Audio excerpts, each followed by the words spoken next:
اتقوا اللہ حق تقاتہ، اے ایمان والو اللہ سے ڈرو اور اتنا ڈرو کہ جتنا ڈرنے کا حق ہے۔ ولا تموتن الا وانتم مسلمون، اور تم نہ مرنا اس حال میں کہ تم مسلمان ہو، یعنی مرتے دم تک مسلمان ہی رہنا، مرتے دم تک۔ انسان کی جہتیں اور حالتیں زندگی کے ساتھ بدلتی رہتی ہیں۔ ایک وقت میں وہ بیٹا ہوتا ہے، پھر کچھ عرصے کے بعد وہ شوہر ہو جاتا ہے، پھر ایک جہت بدلتی ہے تو وہ والد ہوتا ہے۔ اللہ تبارک و تعالیٰ اگر درازی عمر بالخیر دے تو پھر وہ دادا اور نانا بھی بنتا ہے۔ جہتیں زندگی کی بدلتی، رشتے بدلتے، اسی طریقے سے اس کے زندگی کے معاملات بدلتے ہیں۔ کبھی وہ بیمار ہوتا ہے، کبھی وہ تندرست ہوتا ہے، کبھی وہ شخص کمزور ہوتا ہے، کبھی وہ طاقتور ہوتا ہے، کبھی وہ آدمی غریب ہوتا ہے اور کبھی امیر ہوتا ہے۔ اس کی حالتیں اور جہتیں بدلتی رہتی۔ کوئی حرج نہیں، اللہ تبارک و تعالیٰ نے یہ سارے دن رکھے ہیں تو دن پھرتے رہتے ہیں، یہ جہتیں بدل جائیں تو اس میں کوئی حرج نہیں ہے۔ یہ ترتیب اس کی اگر کبھی اوپر نیچے ہو جاتی ہے تو اس میں کوئی مذائقہ نہیں ہے، لیکن ایک اس کی جہت ہے، وہ ہے مسلمان ہونے کی۔ تو قرآن نے کہا کہ تم نے پیدا ہونے سے لے کر مرتے دم تک رہنا مسلمان ہے۔ اگر تم ابھی چڑھتی جوانی میں ہو تو پھر بھی مسلمان ہو، اگر تمہاری عمر جو ہے وہ اس نہج پہ پہنچ گئی کہ تمہارا نکاح ہو گیا تو پھر بھی تم، سمجھ آ رہی ہے میری بات؟ اور جب تم باپ بن گئے تو پھر بھی تم مسلمان، اور جب تم دادا اور نانا بنے تو پھر بھی تم، امیر ہو تو پھر بھی مسلمان ہو، غریب ہو تو پھر بھی۔ اس جہت کا خیال رکھنا، یہ بات نہ ٹوٹنے پائے۔ جہاں بیٹھے ہو، جس جگہ بیٹھے ہو، جس عہدے پہ بیٹھے ہو تم مسلمان، اور رہنا ہے تم نے اور مرنا ہے تم نے مسلمان۔ یہ جہت کا تم نے خیال رکھنا ہے۔ یہ والا تعارف تمہارا کبھی کمزور نہیں ہونا چاہیے۔ ایسا نہ ہو کہ مسجد میں اسلام ہو، دکان پہ کوئی نہ ہو۔ یہ نہ ہو کہ بیت اللہ شریف کے اندر تو اسلام ہو لیکن جب باہر گلی میں نکلے تو پھر مسلمان ہر وقت ہی مسلمان ہے، مسلمان ہر لمحہ ہی مسلمان ہے۔ مسلمان کا تعارف ہی اس کا اسلام۔ حضرت سلمان فارسی رضی اللہ تعالیٰ عنہ سے کسی نے کہا تھا آپ کا نام کیا ہے؟ فرمانے لگے اسلام۔ اس نے کہا آپ کے والد کا نام؟ فرمایا اسلام۔ کا دادا کا نام؟ کا اسلام۔ فرمایا قبیلہ؟ فرمایا اسلام۔ وطن کا نام؟ فرمایا اسلام۔ تو اس شخص نے کہا یہ حضرت کیا تعارف ہوا؟ تو آپ فرمانے لگے میں نے 150 سال جس دین کے لیے مشقت کی ہے، اب میرے اوپر نیچے دائیں بائیں آگے پیچھے ہر وقت میرا دین ہی رہتا ہے۔ یہ کیا بات ہوئی کہ جب آپ میری مرضی پہ چلے تو پھر میں مسلمان، اور جب میری مرضی کے خلاف بات ہوئی تو پھر میں کچھ اور، پھر میں سخت مزاج، پھر میں بھی ایسے نہیں ہوتا۔ مسلمان ہو تو پھر ہر لمحہ ہی مسلمان ہو۔ پھر تم جس جگہ ہو وہاں تم دین کو کبھی بھی قید نہ کرے کہ میں مسجد میں ہوں تو دیندار ہوں، اور میں جب اپنی دکان پہ بیٹھوں گا تو پھر میں دکاندار ہوں۔ بھئی آپ دکاندار ہو کے بھی دیندار ہیں۔ اور اسلام ویسے بھی معاملات کا مذہب ہے، اخلاقیات کا مذہب ہے۔ عبادات ضرور اس کا لازمی جزو ہے، لیکن اسلام معاشرے کی بات اور معاشرت کی بات کرتا ہے۔ ہمیں اپنے رویوں میں وہ تبدیلی بہرحال لانی پڑے گی جس سے چلتا پھرتا بھی مسلمان کسی کو اچھا لگے، جس سے گلی کوچے میں چلتا ہوا مسلمان اپنے دین کا نمائندہ محسوس ہو۔ لیکن بڑا خوبصورت اور بڑا میٹھا اور بڑا شاندار مسلمان، مسجد میں بڑی اچھی اس نے نماز پڑھی، وضو بڑا اچھا کیا، لیکن جب وہ گلی میں گیا تو کیلے کا چھلکا اس نے گلی میں پھینک دیا، اور جب اس نے بسکٹ کھایا تو اس کا ریپر اس نے گلی اور چوک میں پھینک دیا۔ تو مسلمان تو اس کو کہتے ہیں جو ہر لمحہ مسلمان ہو، وہ کسی کو تکلیف دے سکتا، مطلب ویسے وہ بڑا پکا کھرا سچا مسلمان تھا، لیکن جب وہ اپنا گھر بنانے لگا نا تو گٹر اس نے اونچا کر کے بنایا، اور اپنی موٹر سائیکل گزارنے کے لیے اس نے 3 فٹ جگہ گھیر لی ہے گلی کی۔ اس نے یہ نہیں سوچا کہ جب رات کو یہاں سے مسلمان گزریں گے تو لائٹ بھی اکثر بند ہوتی ہے، اور پکے سچے مسلمان کئی دفعہ گھر کے اندر ساری لائٹیں لگاتے ہیں پر گلی والا بلب نہیں روشن کرتے۔ گلی والا بلب روشن ہے، بلکہ جس کا روشن ہوتا ہے اس کو کہتے ہیں حضرت صاحب کو پیسے والنے، جس کا روشن ہوتا ہے اس کے بارے میں بھی بات ہضم نہیں ہوتی۔ کہتے ہیں سیٹھ صاحب کے پاس مال خاصا ہے اس لیے صبح تک لائٹ جلتی رہتی ہے۔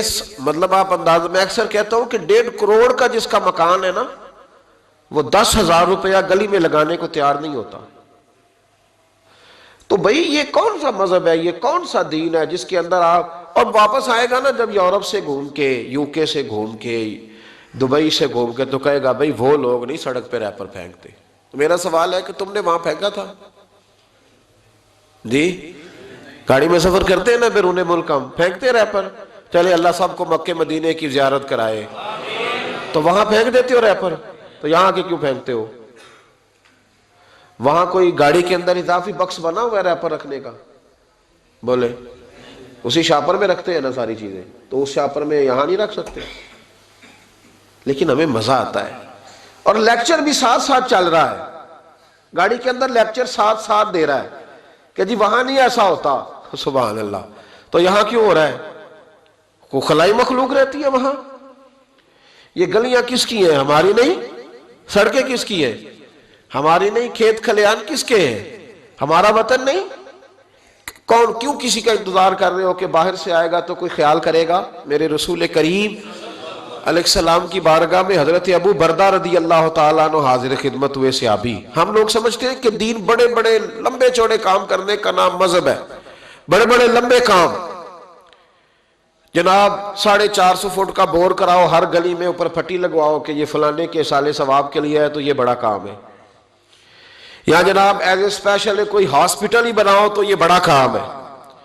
کوئی آپ جناب بہت بڑا ادارہ بنوا کے، اور ہمارے ہاں تو بہت سارے پروجیکٹ رکے رہتے ہیں صرف اس لیے کہ پھٹی کا مسئلہ ہوتا ہے، کس نے لگوانی ہے کس نے نہیں لگوانی، تختی کا مسئلہ ہوتا ہے۔ ہمارے ہاں تو اتنا بڑا حادثہ ہو گیا نا سائی وال کا، حکومت اپوزیشن سارے اس چکر میں ہے کہ میں نے آواز اٹھائی ہے تو مسئلہ حل ہوا ہے، سب اس چکر میں رہتے ہیں سب، اور جن کی ذمہ داری سی وہ کہتے ہیں میں ابھی صدمے میں ہوں، میں تو وہ ساری خبر پڑھ نہیں سکا، سارا کچھ دیکھ نہیں سکا، اس لیے کہ میرے بھی بچے ہیں چھوٹے چھوٹے، تو وہ دیکھا ہی نہیں جاتا۔ وہ جس کے سینے میں دل ہے وہ دیکھ سکتا، وہ نہیں دیکھ سکتا۔ اور یہاں لوگ کہتے ہیں کہ وہ ابھی صدمہ ہے تو تھوڑا گزرے گا، تو حضرت صاحب سیاسی بات ہے تو اس پہ نہ ادھر ادھر کی تو بات کر، یہ بتا کہ قافلہ کیوں لٹا؟ مجھے رہزنوں سے غرض نہیں، تیری رہبری کا سوال ہے، تیری رہبری کا سوال ہے۔ ان بچیوں کے کبھی معصوم چہرے دیکھو نا، معصوم سے چہرے، تو وہ مجھے ایسے لگتا ہے کہ سوال بھی کوئی نہیں آنکھوں میں، میں کس کے ہاتھ پہ اپنا لہو تلاش کروں؟ تمام شہر نے تو پہن رکھے ہیں دستانے، کہاں تلاش کروں؟ لیکن لہو کا ایک کمال یہ ہے کہ خون پھر خون ہے، یہ ٹپکے گا تو جم جائے گا، دست قاتل پہ جمے یا کف صحرا پہ جمے، یہ جم جایا کرتا ہے، یہ باز یہ جم جاتا ہے، یہ اپنی نشانی چھوڑ جاتا ہے۔ سنو، امیر المومنین خلیفۃ المسلمین حضرت عمر فاروق نے کہا تھا، فرات کے کنارے، نہر فرات کے کنارے سخت گرمی اور پیاس میں اگر کوئی کتا مر گیا نا، کتا، تو اللہ قیامت کے دن عمر سے پوچھے گا کہ حکومت تیری تھی تو اس کو پانی کیوں نہیں ملا تھا؟ تیری گورنمنٹ میں پانی کیوں نہیں ملا؟ کیا بات کرتے ہو صاحب۔ اور یہاں میں نے کہا کہ سب نمبر گیم کے چکر میں ہیں، سب نمبر گیم کے چکر میں، کہ میں نے ایسے کیا تو فلاں نے ایسے کیا۔ اللہ تبارک و تعالیٰ بڑا کریم ہے۔ جمعہ کا دن ہے، یہ دعا کرو دل سے کہ یا اللہ اگر تو حضرت عمر فاروق کے بعد حضرت عمر بن عبدالعزیز کو بھیج سکتا ہے تو کسی اور کو بھی بھیج دے، تو قادر مطلق ہے نا، مہربانی فرما، اب غرباء پر، مساکین پر، کمزوروں پر رحم فرما، اب فضل فرما۔ وہاں تو یہ حال تھا کہ حضرت زید بن، یہاں تو کہتے ہیں نا غلطی سے ہو گیا، حضرت زید بن حارثہ کہتے ہیں کہ جنگ کا موقع تھا، ایک شخص کفر کی طرف سے لڑتا آ رہا تھا، کفر کی طرف سے. فرماتے میں نے جب وہ میرے قریب آیا لڑتے وقت تو حضرت زید بن حارثہ کہتے میں نے تلوار اٹھائی اور میں مارنے لگا تو اس نے کلمہ پڑھنا شروع کر دیا، لا الہ الا اللہ محمد رسول اللہ صلی اللہ علیہ وسلم. تو حضرت زید بن حارثہ کہتے ہیں میں نے کہا اچھا اب موت نظر آئی ہے تو کلمہ یاد آ گیا ہے، تو کافر ہے. تو صرف تلوار سے بچنے کے لیے کلمہ پڑھ رہا. کہتے میں نے ماری تلوار گردن اڑا دی. پھر میں حضور کی بارگاہ میں حاضر ہوا. میں نے کہا یا رسول اللہ آج جہاد کے وقت ایک انوکھا واقعہ ہوا. ایک بندہ کفر کے ساتھ لڑ رہا تھا اور جب میں تلوار مارنے لگا تو وہ کلمہ پڑھ رہا تھا. حضور میں سمجھ گیا کہ تلوار سے بچنے کے لیے کلمہ پڑھ رہا ہے. حضرت زید بن حارثہ کہتے ہیں حضور کی آنکھیں غصے سے سرخ ہو گئی. نبی کریم فرمانے لگے تو نے دل پھاڑ کے دیکھا تھا کہ وہ تلوار سے ڈر کے کلمہ پڑھ رہا ہے؟ جب وہ پڑھ رہا تھا کلمہ تو پھر تو کس طرح کا مجاہد ہے جس نے کلمہ پڑھنے والے کی گردن اڑا دی؟ وہ پڑھ رہا تھا کلمہ تو تجھے قبول کرنا چاہیے تھا. میرے بھائی یہ بڑا محتاط معاملہ ہے، لیکن مسئلہ یہ ہے کہ یہ کچھ دنوں تک یہ باتیں رہتی ہیں، پھر آہستہ آہستہ میری آنکھوں سے بھی رخصت ہو جائیں گی، آپ کی نظروں سے بھی رخصت ہو جائیں گی. لیکن وہ دو بیٹیاں ساری زندگی نہیں بھلا سکتی، ان کے لیے تھوڑا سا مشکل ہے. ان پر جو طوفان تیزی سے گزرا ہے نا، گزرا تو چند منٹوں میں ہے لیکن صدیوں تک اس کی گونج رہے گی، صدیوں تک. اللہ تبارک و تعالیٰ کوئی فضل کر دے. اب تو ہم دعاؤں والی جگہ پہ آ گئے ہیں، چونکہ میری قوم تو انویسٹر ہے نا ان سب کی. میری قوم انویسٹر ہے، وہ انویسٹ کرتی ہے ان لوگوں پہ، ان کو لاتی ہے، بناتی ہے، خرچے کرتی ہے، پوسٹر چھاپتی ہے، شرم نہیں آتی، حیا نہیں آتی، ایسے لوگوں کو لاتی ہے. اور پھر کیا مطلب بات کی جائے. اور میں نے اس وقت بھی کہا تھا، میں پھر کہتا ہوں اور ببانگ دوہل کہتا ہوں کہ نمبر پلیٹیں بدلنے سے گاڑیاں ٹھیک نہیں ہوتی. نمبر پلیٹیں بدلنے سے گاڑیاں ٹھیک نہیں ہوتی. گاڑی کا انجن بدلنے سے پھر ہی اس کا دھواں ختم ہوتا ہے. نمبر پلیٹ بدل کے چہرے وہی، باتیں وہی، کام وہی، یہ کس طرح صحیح ہو سکتا ہے؟ یہ تو نظام اس وقت ٹھیک ہو جائے جب اندر سے بولیے انجن بدلے جائیں گے، تب یہ معاملات صحیح ہوں گے. بس دعا کرو جمعے والے دن اللہ اپنی خاص رحمت فرمائے. بہرحال آمدہ برسر مطلب حضرت ابو بردہ رضی اللہ تعالیٰ عنہ حاضر خدمت ہوئے.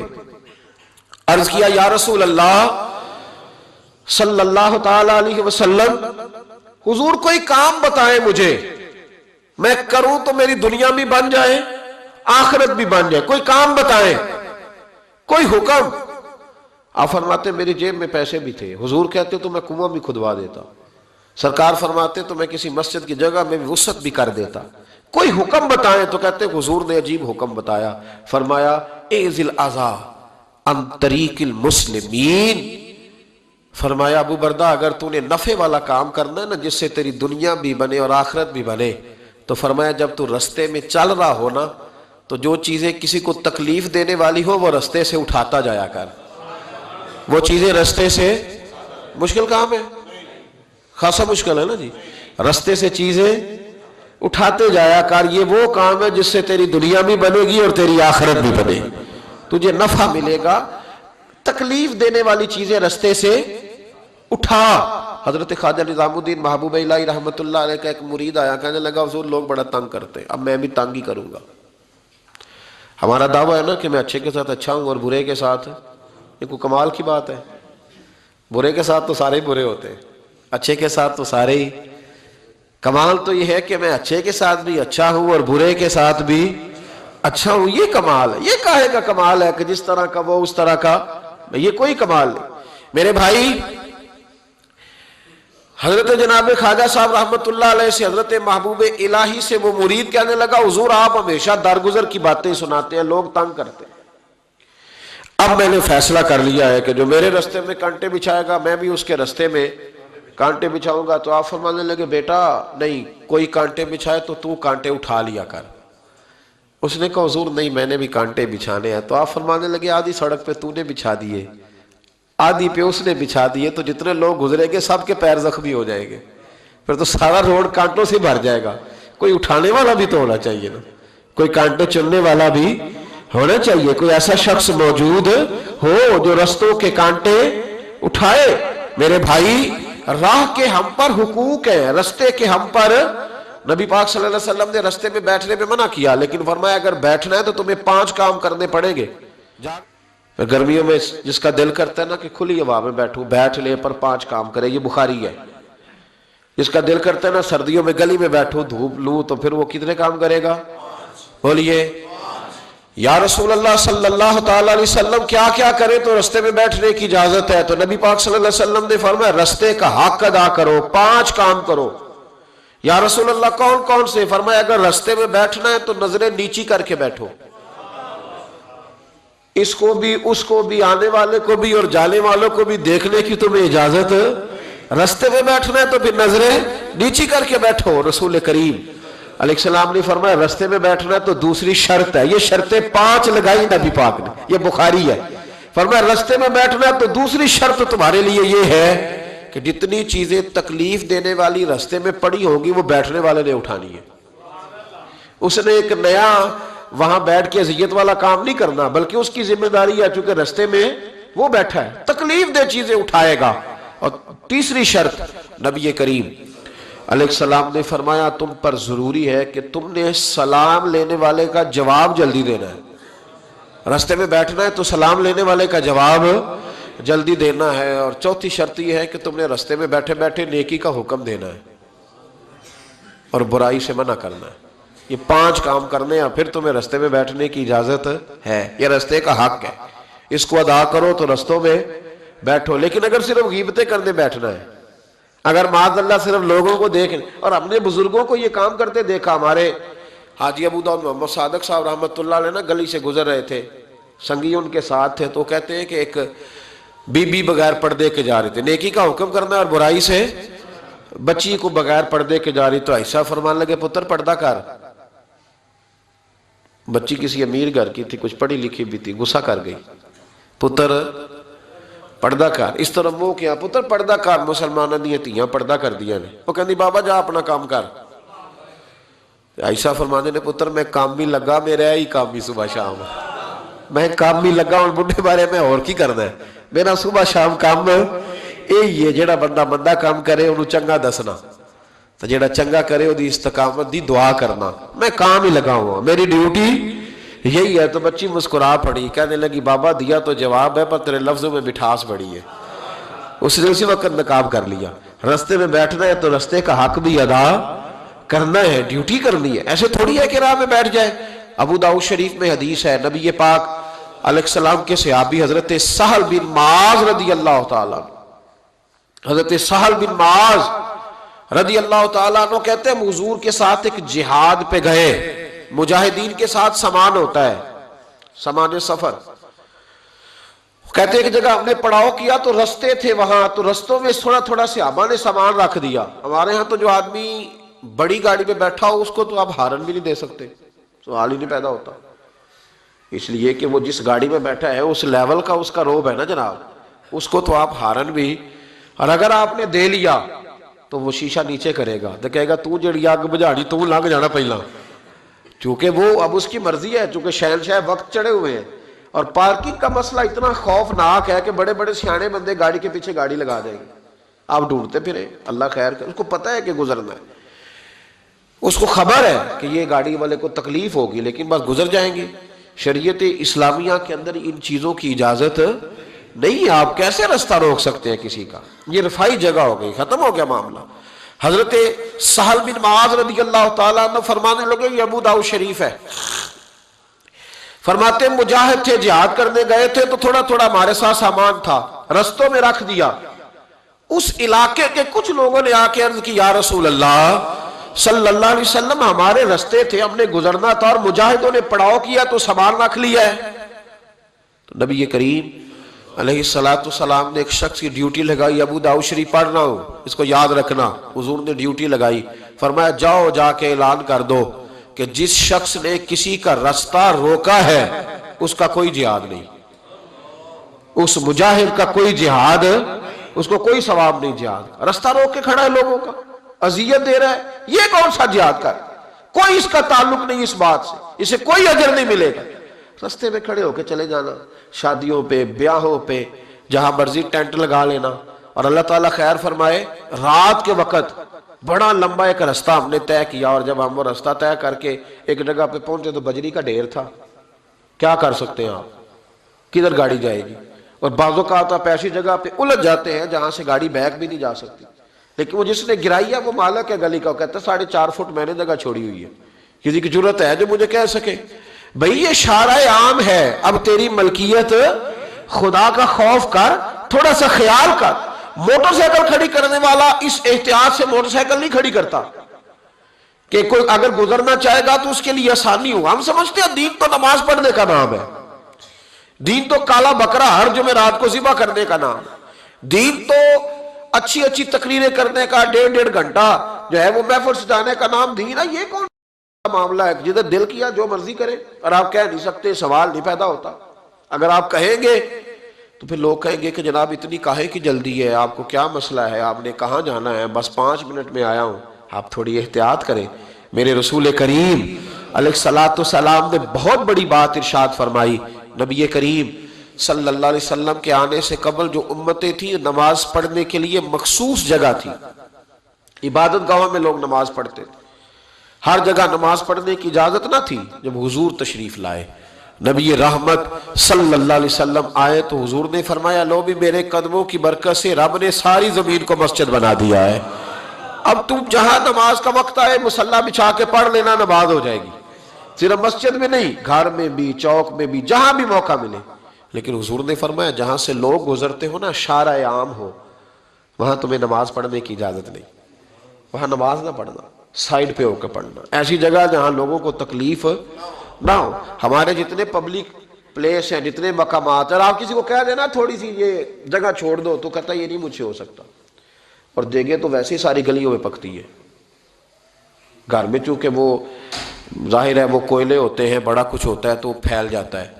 آپ کہہ سکتے ہیں کسی کو کہ دیگ اندر پکاؤ؟ ہے طاقت جی؟ تو جنائی ہوئے سیانا تو منجی بھی ایک نال ڈال لیتا ہے، پھر تے کام ہی مکانا. تو وہ اب اس نے چاول بھی اسی میں بھگونے ہیں، سارے کام بھی، چونکہ گلی ہے اور 4.5 فٹ ہم نے بھی چھوڑی ہے. تو جے کو 6.5 فٹ چھڑ لے تو پھر تو مشکل ہے لگن دے تھے، پھر تو کام ہی ختم ہوا. بھائی دین یہ کہہ رہا ہے کہ تو یہاں نماز ادا نہ کر، اس لیے کہ لوگوں نے یہاں سے گزرنا ہے، اور تو نے یہی دیگ رکھوا لی اور دیگ دینی اللہ کے نام پہ، اور سارے مسلمانوں کو لائن میں لگایا ہوا ہے. تکلیف ہو رہی ہے کہ گزر نہیں سک رہا، لیکن چونکہ اللہ کے نام پہ دینی ہے لہذا کسی شخص کی طاقت نہیں کہ وہ بنا بھی کر سکے. چیزوں کو دیکھیں، ان کو غور کریں.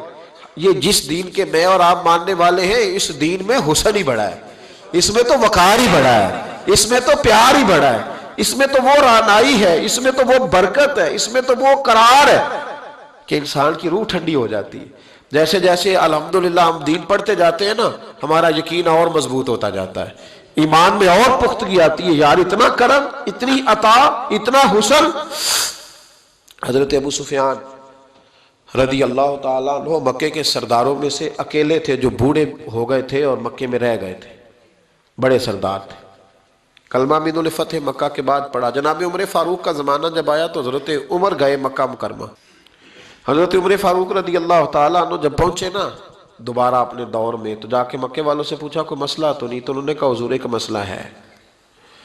حضرت ابو سفیان کی حویلی کو جو رستہ جاتا ہے نا، اس رستے میں کچھ جگہوں پہ پانی گزرتا تھا تو انہوں نے بڑے بڑے پتھر رکھ کے نا تو رستہ بنا لیا. تو اب ہمارے لیے یہ مشکل بن گیا کہ ہم گزر نہیں سکتے. تو حضرت عمر فاروق فرمانے لگے کہ تمہیں انہیں کہنا چاہیے تھا کہ حضور ڈر لگتا تھا. کہا نہیں. فرمایا چلو تمہیں لگتا ہے، مجھے تو نہیں نہ لگتا. حضرت ابو سفیان ویسے بھی بڑے تھے، برادری کے بھی بڑے تھے، عمر میں بھی بڑے تھے، پر حضرت عمر پہنچ گئے. دروازے پہ دستک دی، وہ باہر آئے تو کہا جناب یہ روڑے پتھر آپ نے رکھے ہیں رستہ بنانے کے لیے؟ کہا. تو فرمانے لگے پھر باہر آئیے، ذرا اٹھانے بھی آپ نہیں ہے، لوگوں کو تکلیف ہو رہی ہے. تو وہ میں ہوتا تو میں تو جھگڑا کرتا، میں ہوتا تو میں تو کہتا کہ میرا 4,500 ووٹ ہے، میرا تو جناب 5-6 ہزار آدمی میرے کہنے پہ ووٹ کاسٹ کرتا ہے. مجھے کہہ دیا تم نے، مجھے کہہ دیا یہ تم نے، اتنی جرت؟ میرا قبیلہ، میری برادری، میرا یہ میرا وہ، یہ رستہ. بڑی داستانیں ہیں نا ہمارے پاس. وہ جو جس نے اپنی دکان کے آگے پھٹا رکھا ہوا ہے اس کو آپ کہہ نہیں سکتے کہ تو نے غلط کیا ہے. حالانکہ شارع عام میں وہ بیٹھا ہے، لیکن آپ منع نہیں کر سکتے، کہہ نہیں سکتے۔ جناب سیدنا عمر فاروق نے کہا حضور آئیے، اٹھانا بھی آپ نے۔ جناب ابو سفیان، کیا بات ہے صحابہ کی، حضرت ابو سفیان فرمانے لگے حضرت عمر سے کہ ان لوگوں نے تو مجھے بتایا ہی نہیں، اگر یہ مجھے بتاتے تو آپ کو تکلیف نہ کرنا پڑتی۔ آپ نے فرمایا عمر میں اپنی بالکل توہین نہیں سمجھتا، رکھے میں نے ہیں تو اٹھاؤں گا بھی میں، بس ان لوگوں سے کہہ دو کہ مجھے اٹھاتے ہوئے دیکھتے بھی جائیں اور مجھے معاف بھی کرتے جائیں، تاکہ میری جو قیامت کی گواہی ہے وہ میرے حق میں درست ہو جائے۔ میں اٹھاؤں گا، میں تیار ہوں، ابھی اٹھاتا ہوں۔ یہاں جھگڑا ہوتا ہے، فساد ہوتا ہے، دنگا ہوتا ہے، سخت اختلاف ہے ہمیں بہت سارے حکومت کے رویوں سے، لیکن اگر کسی جگہ گورنمنٹ آ کے کہتی ہے کہ یہ جگہ سرکاری ہے، اسے چھوڑ دیا جائے، میرا خیال ہے یہ بات غلط ہے۔ ہلکا ہلکا بولے ہو جی، جگہ کس کی ہے؟ سرکار کی جگہ کا مطلب ہے کہ جگہ عوام کی ہے، تو جس نے پکا قبضہ کیا ہوا ہے اس کو اگر کہا جائے کہ اس کو کہتا میں 30 سال تو بیٹھا، یہ کیا ترجمہ ہوا بات کا؟ اگر تو تیری ہے، تیرے پاس اس کا کوئی پروف ثبوت ہے تو ٹھیک ہے، پھر آپ بیٹھے، اور اگر نہیں ہے تو پھر تو شریعت اجازت نہیں دیتی قبر بھی کسی کی جگہ میں بنانے کی۔ ہاں، اگر آپ نے کسی کی جگہ پہ قبر بنا دی تو فقہ کا اصول ہے کہ وہ شخص کہہ سکتا ہے کہ اپنا ابا نکالو، میری ذاتی زمین ہے، آپ کو نکالنا پڑے گا۔ جب قبر بنانے کی اجازت نہیں ہے تو پٹا لگانے کی اجازت کیسے ہو گئی؟ دکان بنانے کی اجازت کیسے ہو گئی؟ لیکن ہمارے ہاں یہ مافیا ہے، ہم کہہ نہیں سکتے۔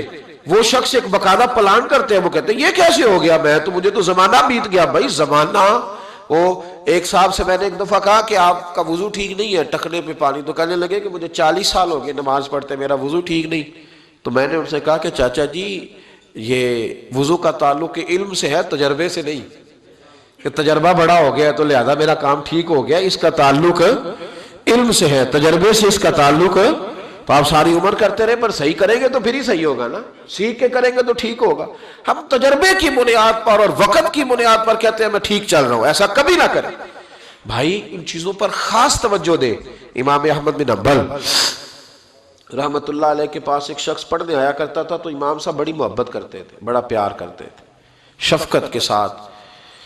یہ زیادہ محبتیں اور شفقتیں کئی دفعہ ان کا بڑا امتحان دینا پڑتا ہے۔ آپ 4 دفعہ ہنس کے بولتے ہیں تو سامنے والا کہتا ہے کہ اب جیسے میں کہوں نا آپ کو ویسے ہی کرنا پڑے گا، چونکہ آپ پورے 4 دفعہ ہنس کے بولے۔ تو اگر آپ سختی دکھاتے ہیں تو پھر وہ کہتے ہیں کہ ان کی اخلاقی رویہ ٹھیک نہیں ہے۔ تو یہ مشکل ہوتے ہیں نا مرحلے، دنیا میں سے بچ کے نکلنا تھوڑا سا مشکل کام ہے۔ حضرت امام احمد بن حنبل کے پاس ایک شخص تعلیم حاصل کرنے آتا تھا تو آپ بڑی محبت فرماتے تھے، پیار کرتے تھے، شفقت کرتے تھے۔ 3 سال وہ پڑھتا رہا، پھر ایک وقت ایسا آیا کہ امام صاحب نے نا اس کی طرف سے توجہ ہٹا لی، اس نے نا گھیمتے شروع کر دی دائیں بائیں، کہنے لگا جی لگتا ہے اب کچھ زیادہ لوگ آ گئے، اب ذرا پیار ہو گیا، اب ذرا یہ ہو گیا، دائیں بائیں ہلکی پھلکی باتیں، جس طرح انسان کے کمزور رویے ہوتے ہیں وہ کرنا شروع کر دیتا ہے، ہماری کمزوریاں ہوتی، دائیں بائیں اس نے باتیں شروع کر دی۔ اس کو امام غزالی نے لکھا ہے۔ تو امام احمد بن حنبل رحمۃ اللہ تعالیٰ علیہ کو پتہ چلا تو آپ نے اس کو بلایا اور بلا کے فرمایا مجھ پہ شکوہ تھا تو بات مجھ سے کرنی چاہیے تھی کہ دوسروں سے کرنی تھی؟ اس نے کہا حضور میں بڑی تکلیف میں ہوں، 3 سال آتا رہا ہوں اور آپ بڑی محبت کرتے رہے، تو اب آپ نے رخ ہی پھیر لیا ہے، بات کیا ہے؟ تو آپ فرمانے لگے کتنا عرصہ پڑھا تو نے میرے پاس؟ کہا 3 سال۔ فرمایا میں نے تجھے قرآن بھی سکھایا، حدیث بھی سکھائی، اخلاق بھی بتاتا رہا، اور کل تو نے اپنی دیوار پہ لیپا پوتی کی ہے، مٹی کی لیپا پوتی ہوتی تھی نا کچی دیواروں پہ، تو کل تو نے اپنی دیوار پر لیپا پوتی کی ہے، اور گلی کے اندر اتنے اتنے بڑے گڑھے بنا کر تو نے مٹی اٹھائی ہے وہاں سے، یہ کچھ عرصہ پہلے، اور پھر مجھے کسی نے آ کے بتلایا، پھر میں دیکھ کے آیا ہوں قد آدم کے برابر تو نے زمین میں گلی میں گڑھے کھود کے سڑک پہ، اور تو نے اپنی دیواروں پہ مٹی لگائی ہے، تو یہ خیال نہیں آیا؟ تو کہنے لگا حضور مہربانی کرے آپ مجھ سے راضی ہو جائیں اور مجھے پڑھانا شروع کریں۔ فرمانے لگے اگر 3 سال پڑھ کے تجھے اتنا بھی پتہ نہیں چلا کہ مسلمانوں کے لیے گلیوں میں گڑھے نہیں کھودنے، تو آگے پڑھ کے تجھے کیا پتہ چلے؟ 3 سال تعلیم حاصل کر کے بھی اگر تجھے سمجھ نہیں آئی کہ گلیوں میں مسلمانوں کے لیے کھڈے اور گڑھے نہیں بنانے، تو میاں آگے میں تجھے، اس لیے میں نے ذرا توجہ پھیر لی ہے کہ میری تعلیم کا تیرے اوپر کوئی اثر ہے تو میں کسی اور پہ نہ محنت کر لوں، اب کسی اور، کیونکہ میرا تو مشن یہ ہے رسول اللہ کا دین پھیلانا، تو اگر تیری سمجھ میں بات نہیں آ رہی تو پھر میں آگے بھی نہ بڑھوں۔ پھر کسی اور کی طرف بھی نہ جاؤں. اس لیے میں نے اعراض برتا ہے, میں نے اپنی سمت کا تعین. اللہ کرے آپ کو میری بات کی سمجھ آئے, آمین تو کہہ دیں. اللہ کرے آپ کو سمجھ آئے. اور بھائی اگر ایک پتھر پر پانی ڈالتے زمانہ بیت گیا اور اس نے ایک قطرہ جذب نہیں کیا تو پھر کیا بارش کیا کرے؟ سبزے پہ نہ برسے, وہ ادھر نہ جائے جہاں سے پھول کھلیں گے, وہ پھر اپنا رخ بدلے نہ. کو پابندی ہے بارش پر کہ وہ میری طرف ہی آئے گی, یہی برسے گی, میری چھت پہ ہی وہ آئے گی. کچھ لوگ رسم لیتے ہیں تبلیغ کو, رسم لیتے ہیں تربیت کو, اور کچھ ایسے ہوتے ہیں جو دور دراز سے آتے ہیں پر دل کھول کے سینہ کھول کے آتے ہیں تو جھولی بھر کے جاتے ہیں, سیکھنے کا ماحول لے کے آتے ہیں. تو بات ہو جاتی ہے, کوئی آیا لے کے چلا گیا, کوئی عمر بھر بھی نہ ہوتا ہے نا میرے بھائی. اس لیے امام احمد بن حنبل کہنے لگے تو ابھی کھڈے کھودنے سے باز نہیں آیا, 3 سال میں تو آگے تو مجھ سے کیا لے گا. تو بھائی رستوں میں, چوکوں میں, چوراہوں میں ہم جو ظلم کرتے ہیں, جو زیادتی کرتے ہیں, جن چیزوں کو بغیر کسی سبب کے ہم رستے بلاک کر دیتے, ان چیزوں پر ہمیں توجہ دینی پڑے گی. اور پھر اس کے ساتھ ساتھ اگر کچھ چیز کسی کی موجود ہے, کسی جگہ پڑی ہوئی ہے, کسی نے رکھی ہوئی ہے, تو وہ اٹھانے کی بھی ہمیں اجازت ہے. اینٹیں مہنگی ہو گئی ہیں, کافی مہنگی ہے نا جی ماشاءاللہ, اس لیے ہم لوگ گلیوں میں نہیں رکھتے. کیوں جی؟ ہمارے زمانے میں پاگل بھی وہ ہے جو روڑے اپنے گھر میں پھینکتا ہے. اب جو درویش ہے نا پاگل, وہ بھی روڑے اپنے گھر پھینکتا ہے, کسی کے گھر پھینکتا. چونکہ پاگل جو ہوا, عقل مند نہیں ہے نا, اس لیے کوئی چیز اٹھاتا ہے تو لے کے. اب گلی میں لوگ, یار عجیب بات ہے نا, یہ تکلیف والی بات ہے نا کہ اینٹ ایک 10-12 روپے کی ہوگی, کیا ہے وہ بھی اب لوگ گلی میں رکھنے کو تیار نہیں ہوتے. باقاعدہ ایک صاحب نے مجھ سے کہا کہ اگر ادارے میں ہمیں آپ اجازت دے دیں تو چلو گیٹ شیٹ بند ہوتا ہے. یار اینٹوں کے لیے, اینٹوں کے لیے میرے رسول کریم علیہ السلام نے فرمایا تیرے لیے جائز نہیں اپنے مسلمان بھائی کی چیز استعمال کرنا جب تک کہ وہ اس بات پہ راضی نہ ہو. اگر وہ راضی ہے پھر تیرے لیے جائز ہے. اور ہم راضی بھی بڑے مشکل طریقے سے کرتے ہیں, ہمارا سٹائل بڑا اور ہے. جب کسی نے اینٹیں پھینکوا لی تو آپ آ گئے کہ 15 اینٹیں چاہیے, کیا کرے گا وہ؟ ہاں کہ نہ, نہیں صحیح دسیا جی, کیا کرے گا؟ انہیں آکھنا ہے پھر ان دیڑیاں ہی پیڑیاں نے. تو اب آپ کا کیا خیال ہے؟ بڑی خوشی سے دے رہا ہے, ہنس کے مسکرا کے دے رہا ہے. تو بھائی اتنی ضرورت تھی تو آپ موٹر سائیکل پہ جاتے کہ توڑا اینٹوں کا رکھ لاتے, کو ملتی. یہ کیا ہے کہ شارٹ ہے دنیا میں, ہم تکلیف دیتے ہیں. حضرت وہب ابن منبہ تابعی بزرگ ہیں, وہ کہتے ہیں میرا ایک دوست تھا تو 70 سال زندگی اس نے گناہوں میں گزاری, پھر اللہ نے اسے توفیق دی تو وہ نیک ہو گیا. اور آپ فرماتے ہیں پھر اگلے 70 سال میں نے اسے واقعی نیک ہی دیکھا. اس نے وقت پہ نماز پڑھی, وقت پہ روزہ رکھا, اس نے وقت پر عبادت کی. پچھلے 70 سال کے گناہ بھی اس کے بڑے خوفناک تھے, اس میں ایسے ایسے بڑے پاپ تھے کہ اللہ علمان والحفیظ, اللہ بچائے. لیکن پھر جو اگلے 70 سال تھے وہ سونے بھی بڑے تھے, صاحب بھی بڑے تھے. پھر میں نے اسے فجر کی اذانیں دیتے بھی دیکھا. فرماتے 70 سال اس کے وہ, 70 سال اس کے یہ, اتنی لمبی اللہ نے اس کو عمر دی. آپ فرماتے ہیں جب اس کا انتقال ہوا تو میرے دل میں روز خیال آتا تو میں روز دعا کرتا کہ یا اللہ مجھے پتہ چلے کہ تو نے اس کے پچھلے 70 سال والے معاف کر دیے, مجھے کبھی پتہ چل جائے تو میرا دل ٹھنڈا ہو جائے. چونکہ وہ گناہ بھی اتنے خوفناک تھے کہ وہ بڑے سخت تھے, بیان نہیں کیا جا سکتا. آپ فرماتے ہیں اللہ نے میری دعا قبول کی اور وہ مجھے خواب میں مل گیا. میں نے پوچھا بتا کیا بنا, تو کہنے لگا ساری معافی مل گئی, ایک نہیں ملی. وہ کیا؟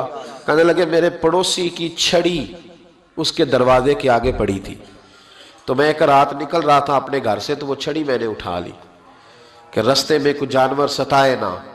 فرماتے ہیں بغیر اس کی اجازت کے اس کے دروازے پہ پڑی ہوئی چھڑی میں نے اٹھائی تھی. سارا رب کریم نے 70 سال کے گناہ معاف کر دیے, لیکن فرمایا یہ حقوق العباد کا معاملہ ہے. حضرت وہب ابن منبہ کہتے ہیں مجھ سے کہنے لگا, فرشتے کہنے لگے ساری معافی ہے پر ایک کوڑا قبر میں تجھے کھانا پڑے گا اس چھڑی کے سبب سے جو کسی کی گلی میں بغیر اس کی اجازت کے اٹھا کے لے گیا. تو مجھے پتا تھا اس کی, یار وہ یہی رکھتا ہے, جب باہر نکلتا ہے تو اٹھا لیتا ہے, میں نے اٹھا لی. فرماتے ایک کوڑا فرشتوں نے مارا تھا میری قبر پہ اور 100 دن میری قبر میں آگ بھڑکتی رہی ہے. 100 دن. اب اللہ نے مجھے فضل کیا ہے اور معافی ملی ہے بغیر کسی کے. یعنی سودا خریدنے جاتے ہیں نا, ریڑھی والا بیچارہ کیا کہے گا؟ کم از کم غریب آدمی کا نا 1.5-2 کلو پھل سارا دن چکھنے والے لے جاتے ہیں. یہ کس بھاؤ ہے؟ اٹھا لیا. وہ کس بھاؤ ہے؟ اٹھا لیا. کیا تماشا ہے, کیا طریقہ ہے. اور پھر طنز کر رہے ہوتے ہیں وہاں کھڑے ہو, کہتے ہیں او ہو کل دے رکھے نہیں, آج تازہ نہیں گیا. کیا یار آپ چھوڑ دیں, وہ غریب آدمی ہے, اس کی بچت کیا ہے؟ 200-400 500 1000. تو جو آپ کھا گئے یہ کاہے کا وتیرہ ہے؟ کس طرح کا یہ رویہ ہے؟ یعنی انسان چھوٹا محسوس ہوتا ہے اس طرح کے کام کرتے.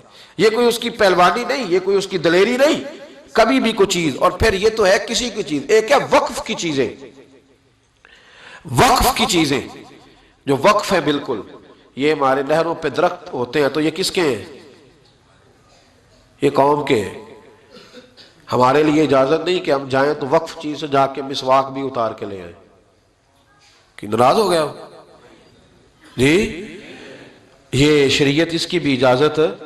اگر حکومت وقت اعلان کر دے کہ عام ہے, جس کا دل چاہے کہ وہ چیز اتار کے لے جائے, پھر تو ہے ٹھیک.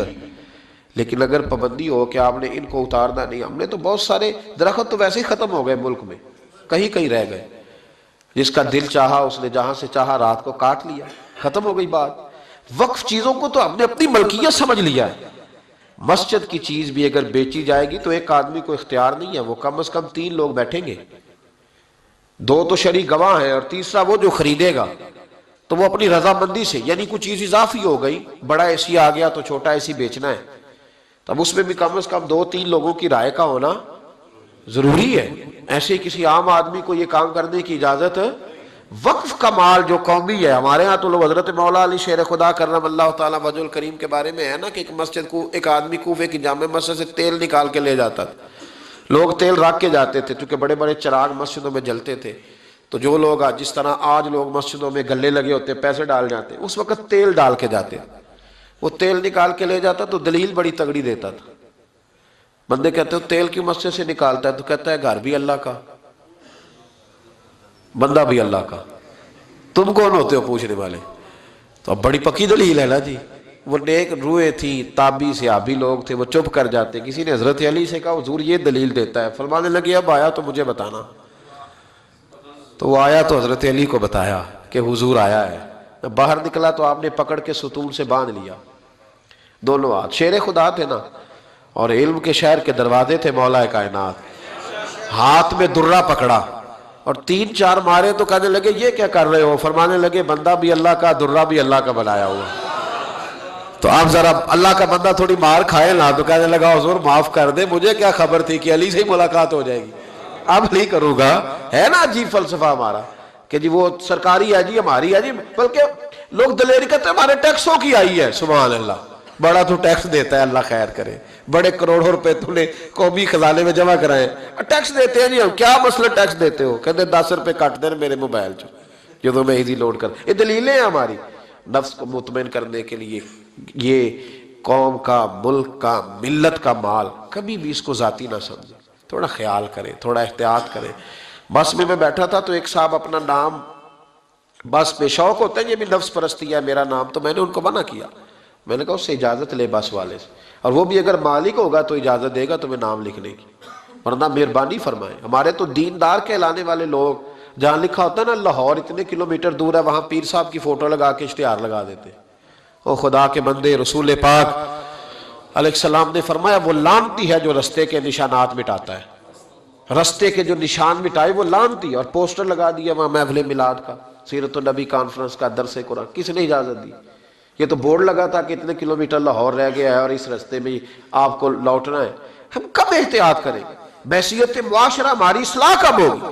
حضرت عمر بن عبدالعزیز رحمت اللہ تعالی علیہ کے پاس ایک صوبے کا ایک ذمہ دار افیسر آیا. سمجھ لیں وہاں جو آپ نے لوگ تعینات کیے تھے ان میں سے ایک بندہ آیا. اب عمر بن عبدالعزیز اس سے باتیں کر رہے تھے, چراغ جل رہا تھا, تمہارا گورنر کیسا ہے, فوج کا نظام کیسا ہے, فلاں فلاں معاملہ کیسا ہے, آپ باتیں کر رہے تھے. اس نے سارا کچھ بتایا. بعد میں کہنے لگا حضور یہ بتائیں کہ آپ کی طبیعت کیسی ہے, بچے کیسے؟ جناب عمر بن عبدالعزیز نے پھونک ماری اور چراغ بند کر دیا. فرمانے لگے میرے ساتھ کوئی ذاتی گفتگو اور بھی کرنی ہے؟ اس نے کہا جی کرنی ہے، تو آپ نے آواز دی، کہنے لگے بیٹے سے کہو میرے گھر سے میرا ذاتی چراغ لے کے آئے۔